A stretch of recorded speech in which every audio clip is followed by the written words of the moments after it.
दिल बेकाबू जनाब, एक नजरिया में घायल कैलू, बन गलू प्यार के किताब।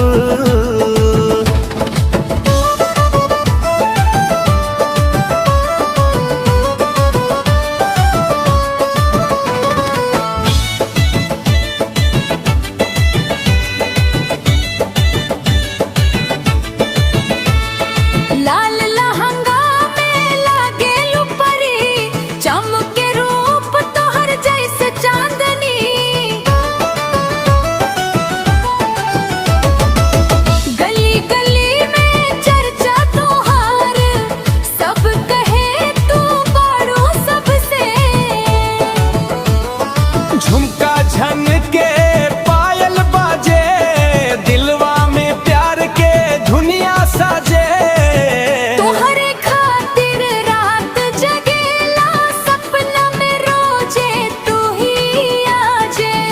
एक नजरिया में घायल कैलू, बन गलू प्यार के किताब।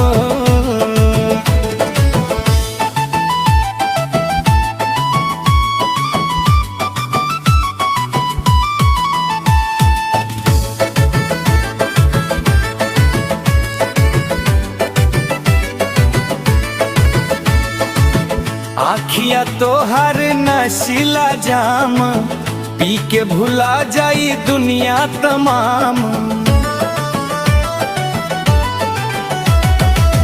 तोहरे पीछे घूमे आशिक, लेके दिलवा के पैगाम।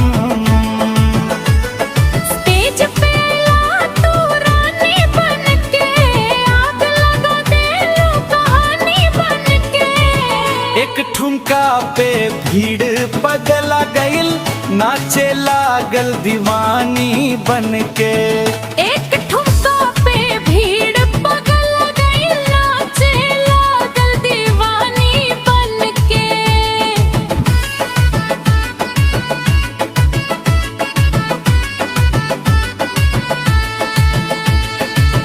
जब जब डीजे बीट बजेला, दिलवा तोहरा नाम पुकारेला।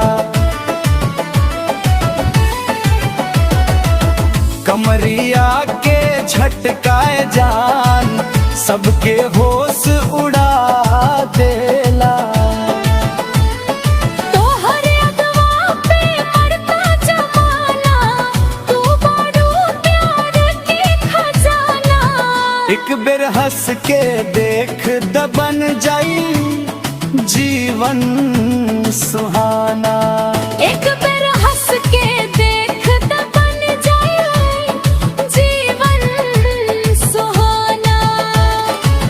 गजबे के लच के कमरिया रानी, दिल वाले गईलू तू चुप के जानी।